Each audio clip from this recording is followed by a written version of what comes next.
ton âme et tout. Et mon cœur est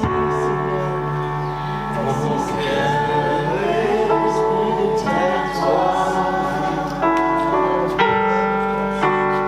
Tout à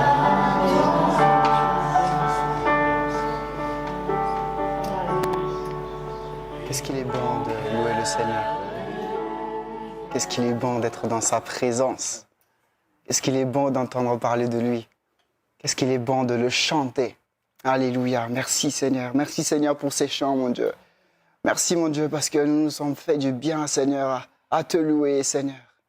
Oh, merci parce que nous nous sommes ressourcés, Seigneur, et nous savons que ce n'est pas terminé. Nous savons que tu veux encore, Seigneur, nous bénir.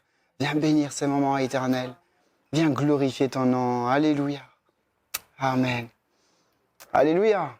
Comme vous voyez, j'ai un sac à dos, mais vous inquiétez pas, vous allez comprendre après. Vous allez comprendre après. Ce soir, je suis tellement content de pouvoir parler de Jésus, en fait. Pouvoir parler de ce Jésus qui est mort à la croix pour chacun d'entre nous. Ce Jésus qui s'est fait homme pour chacun d'entre nous. Tu as certainement entendu parler de Jésus. Si tu es là ce soir, c'est que quelqu'un t'a parlé de Jésus. Si tu es là ce soir, c'est parce que tu as entendu que Jésus, il a fait ça, il a guéri une personne, il a libéré une personne, il a fait du bien à quelqu'un. Si tu es là, c'est parce que tu veux comprendre quelque chose de plus de ce Jésus-là. Ce Jésus qui est roi. Ce Jésus qui est maître. Ce Jésus qui est éternel. Ce Jésus qui est puissant. La dernière fois, on était là et je demandais aux gens d'imaginer la personne de Jésus, la personne de Dieu. Quand on imagine qui est Dieu, on imagine à quelque chose de saint. On imagine à quelque chose de... Moi, en tout cas, j'imagine à quelque chose de blanc. J'imagine pas blanc comme vous. Rassurez-vous, je l'ai dit la dernière fois aussi, mais ça fait toujours le même effet. Mais j'imagine à quelque chose de blanc, de saint, de vaste, de grand, de immense, de merveilleux. Imaginez ce Jésus-là, il s'est fait homme pour chacun d'entre nous. Ce Jésus-là, il a décidé, il a choisi de mourir tout simplement pour nous. Et j'aime dire que Jésus, il était bien quand il était là-bas au ciel. Il était adoré, il était servi. Les anges crient son nom, Saint, Saint, Saint, Saint, Saint.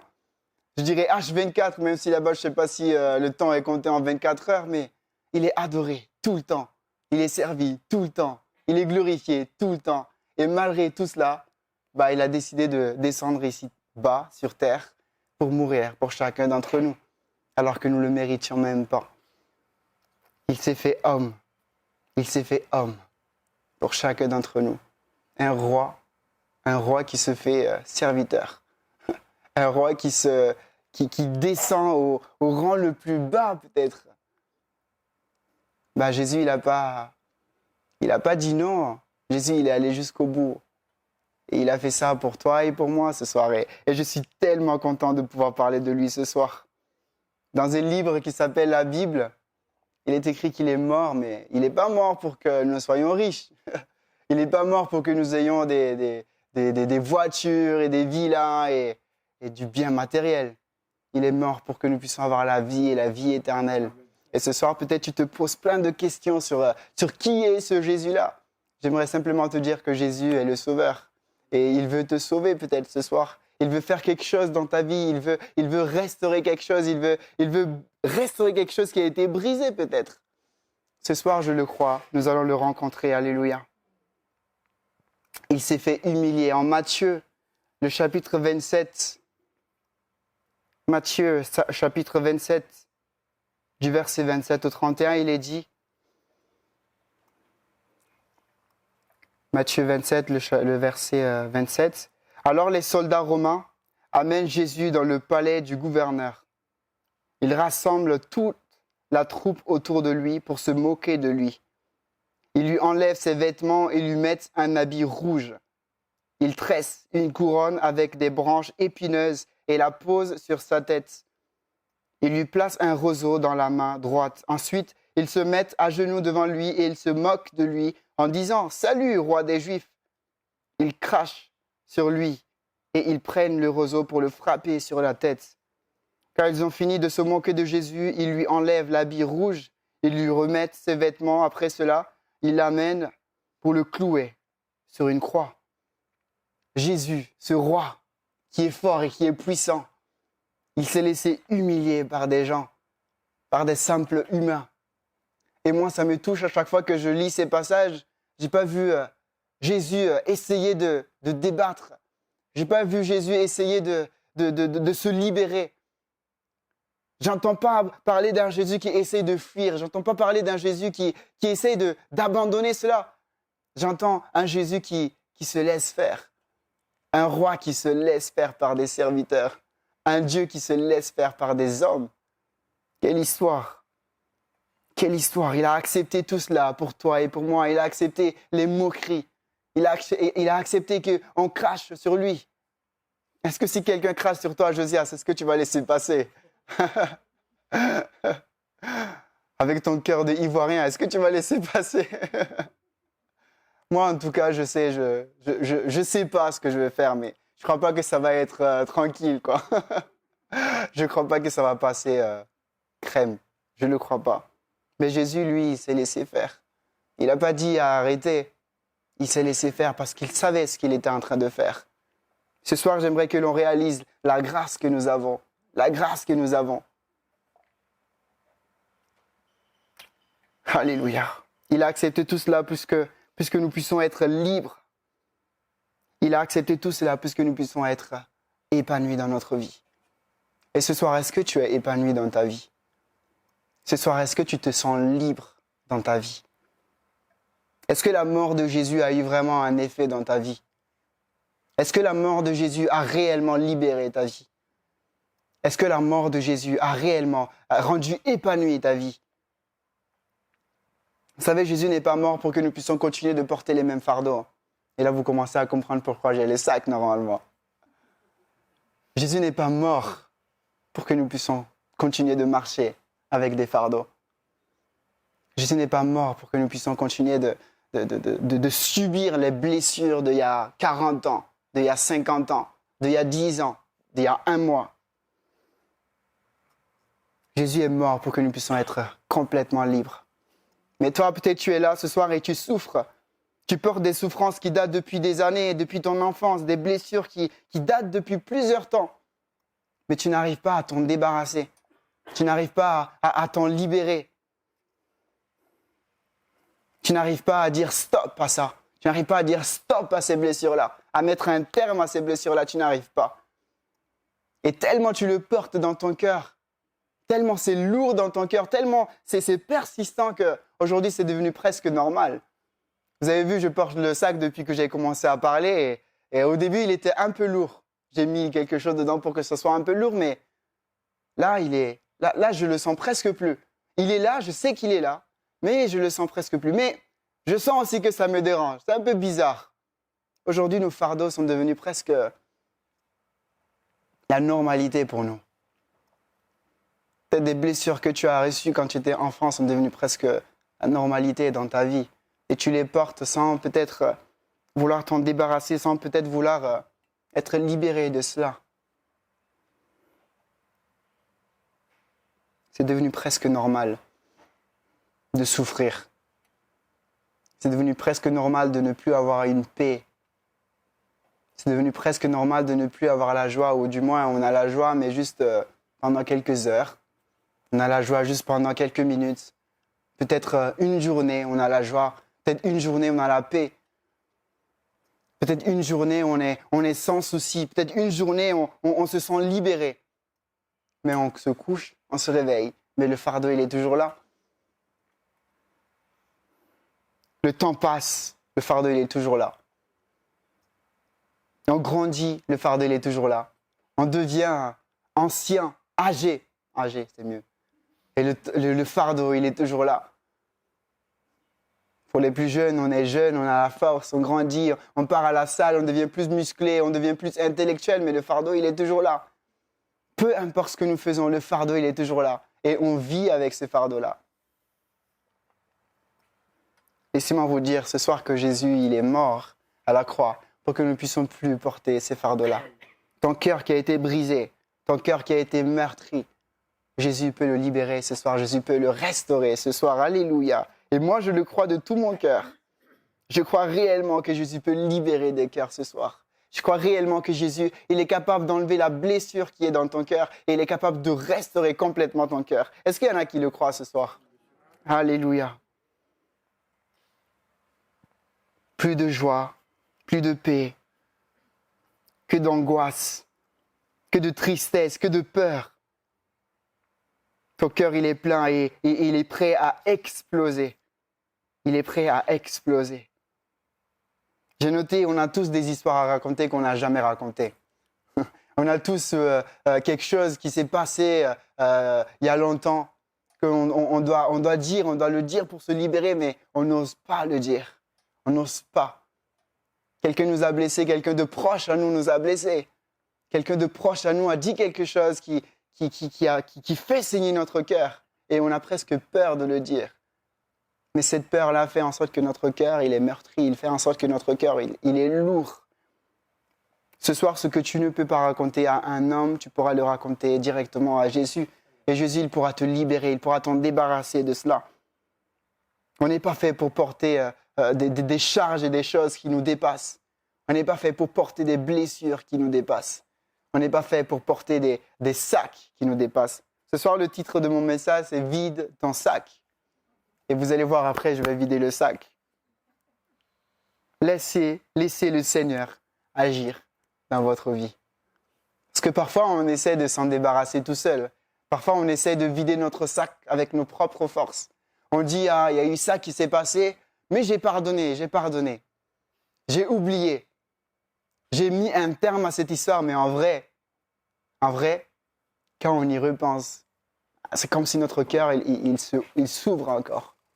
C'est comme si notre cœur, il saigne encore de ce qui s'était passé. Et combien de situations sont dans nos vies qu'on croyait avoir réglées alors que c'est pas du tout réglé. Combien de blessures dans nos vies, on croyait que alors c'était guéri, c'était passé, mais que en vrai, c'est pas vraiment le cas. Vous savez, Jésus, quand il guérit, quand il restaure pour de vrai. Alors, je pense que je sais que la solution, c'est Jésus. N'essaye pas de guérir tout seul. N'essaye pas de guérir par tes propres forces. N'essaye pas de trouver la solution par tes propres forces, de vider ton sac par tes propres forces. Mais laisse le Seigneur Jésus-Christ de Nazareth libérer ton cœur. Laisse le Seigneur Jésus guérir ton cœur. Alléluia.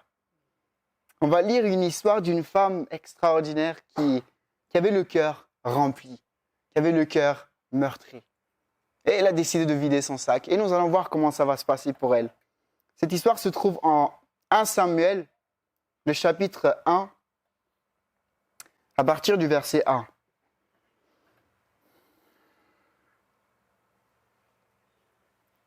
À Rama de Souf, dans la région montagneuse d'Éphraïm, il y a un homme qui s'appelle Elkana.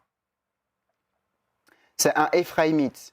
Il est fils de Yehoram et petit-fils de Elihu.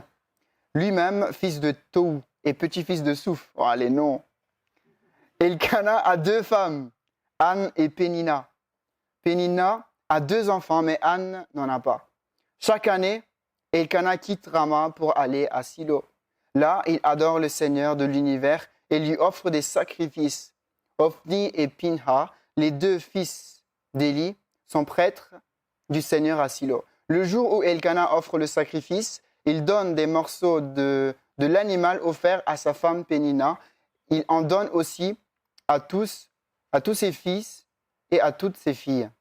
Mais Elkana donne un morceau bien meilleur à Anne parce qu'il l'aime beaucoup. Pourtant, le Seigneur ne lui a pas donné d'enfant. Pénina, l'autre femme, n'arrête pas de blesser Anne par ses paroles. Elle se moque d'elle parce que le Seigneur ne lui a pas donné d'enfant. Chaque année, c'est la même chose. Quand Anne va à la maison du Seigneur, Pénina lui dit des paroles blessantes. Un jour, Anne se met à pleurer et elle refuse de manger. Elkana, son mari, lui dit « Anne, tu pleures, pourquoi donc ? Pourquoi est-ce que tu ne veux rien manger ?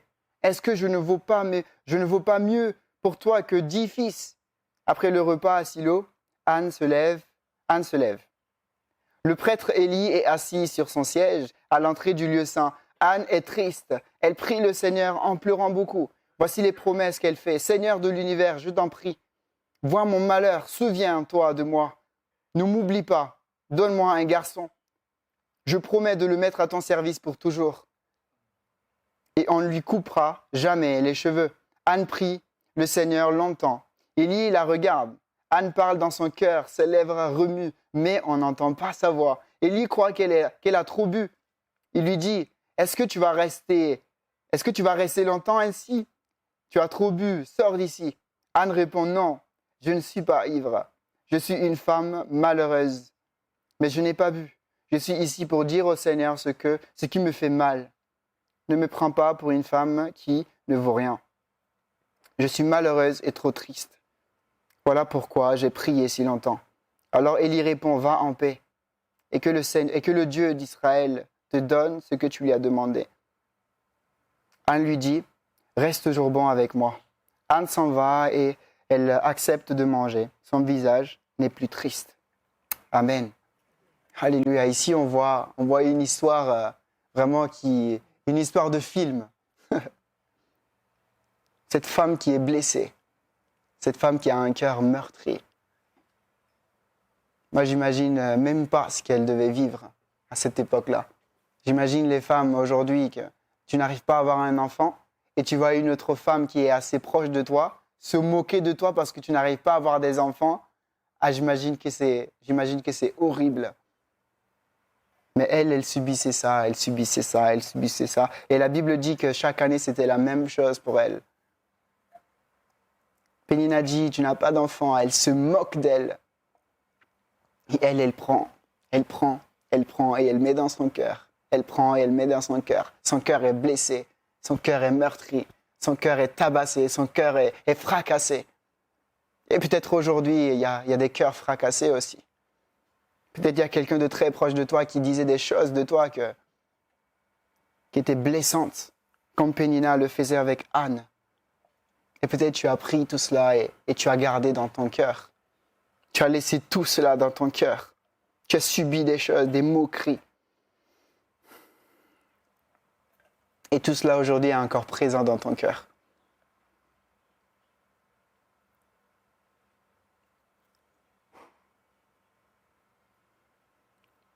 Vous savez, quand j'étais petit et que je jouais avec les gamins de ma classe, il y a un gars qui m'a dit une phrase qui m'a vraiment blessé.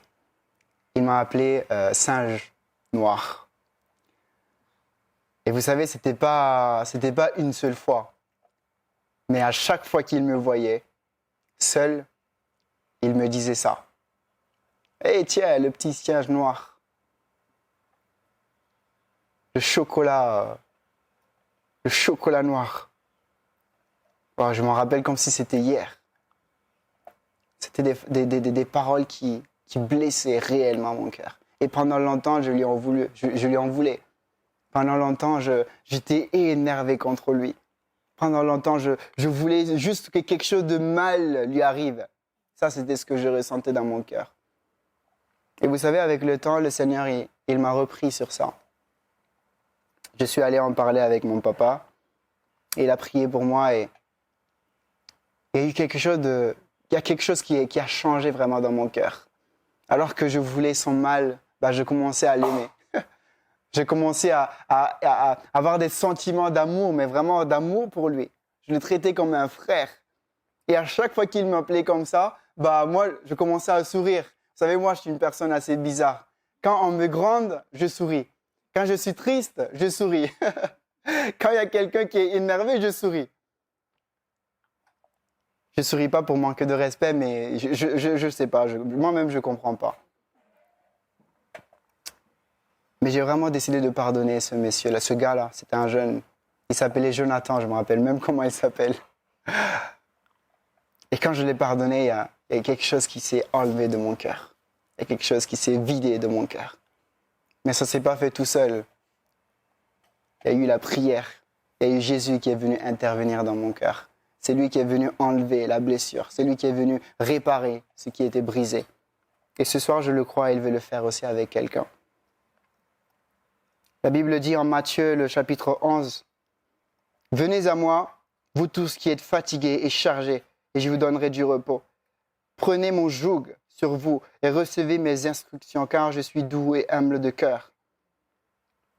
Et vous trouverez du repos pour vos âmes, car mon joug est doux et mon fardeau est léger. Déchargez-vous sur lui, alléluia. Déchargeons-nous sur Jésus. » Ce soir, nous allons commencer à se décharger. Le fameux sac, il va rentrer en action.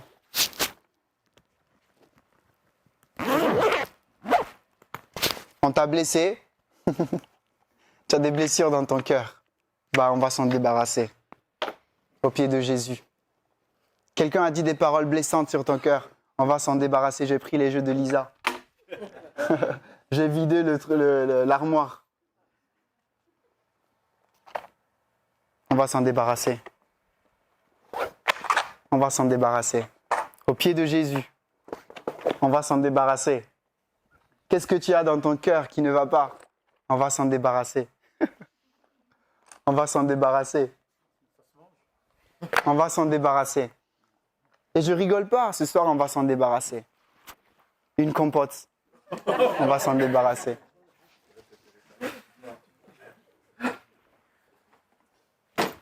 Ce soir nous allons nous débarrasser de ce qui se trouve dans notre cœur et qui nous rend captifs.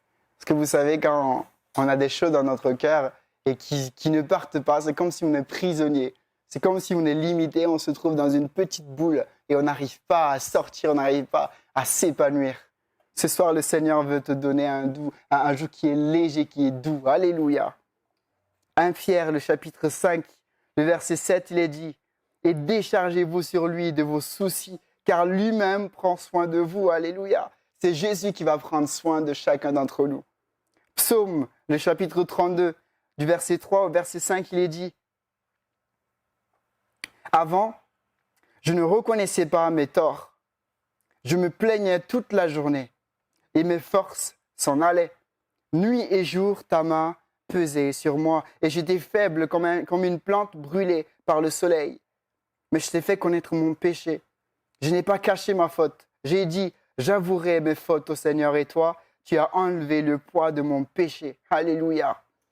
Le Seigneur, il peut enlever le poids de ce qui est lourd dans ton cœur. Que ce soit un péché, que ce soit une blessure, peu importe ce qui est lourd dans ton cœur, le Seigneur, il peut l'enlever ce soir.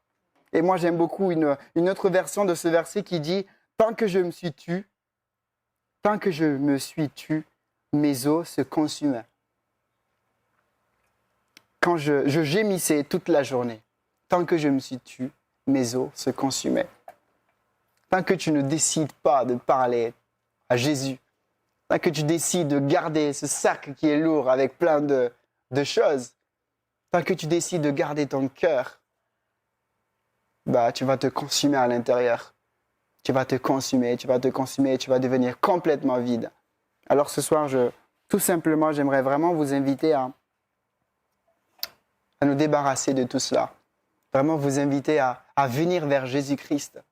Et je répète, il n'est pas mort pour que nous ayons des belles voitures. Il n'est pas mort pour que nous ayons des maisons luxueuses. Il est mort pour que nous puissions être libres et complètement libres. Il est mort pour que nous puissions avoir la vie éternelle et vivre épanouis. Il n'a pas dit que tout sera rose. Comme l'a chanté Josias et l'équipe, la tempête va arriver. La tempête va certainement arriver. Mais Jésus, il sera là dans le bateau avec nous. Il va nous aider. Il va nous aider. Alléluia. Que nous puissions laisser de la place dans nos cœurs pour Jésus. Que nous puissions lui laisser d'ailleurs toute la place de nos cœurs. Alléluia. Est-ce que nous pouvons fermer les yeux quelques instants? Nous allons prier. Alléluia. Je ne sais pas à qui est-ce que le Seigneur voulait parler ce soir. Mais ce que je sais, c'est que si tu viens à Jésus, si tu déposes tes fardeaux au pied de la croix, à Jésus, il peut prendre ces fardeaux-là et il peut te rendre une liberté que tu n'as jamais, jamais, jamais vécue. Ce soir, ce n'est pas question d'être intelligent. Ce soir, ce n'est pas question d'être fort. Ce soir, c'est question de reconnaître qu'on a besoin de Jésus. Ce soir, il est question de tout abandonner à Jésus. Ce soir, il est question de dire, Seigneur, voilà, j'en peux plus de porter ces fardeaux-là. Voilà, je suis fatigué de marcher toujours avec ces fardeaux. Je suis fatigué de porter des blessures qui datent depuis mon enfance. Je suis fatigué de porter des blessures qui datent depuis des années. Seigneur, viens me libérer. Viens, Seigneur, m'en débarrasser. Ce soir, tu peux le dire au Seigneur Jésus. Tu peux dire, Seigneur Jésus, prends mon cœur et fais ce que tu veux de mon cœur.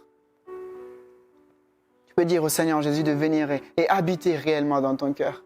Et je le crois, il va le faire. Il va le faire et tu vas sentir une paix incroyable, une joie incroyable. Alléluia.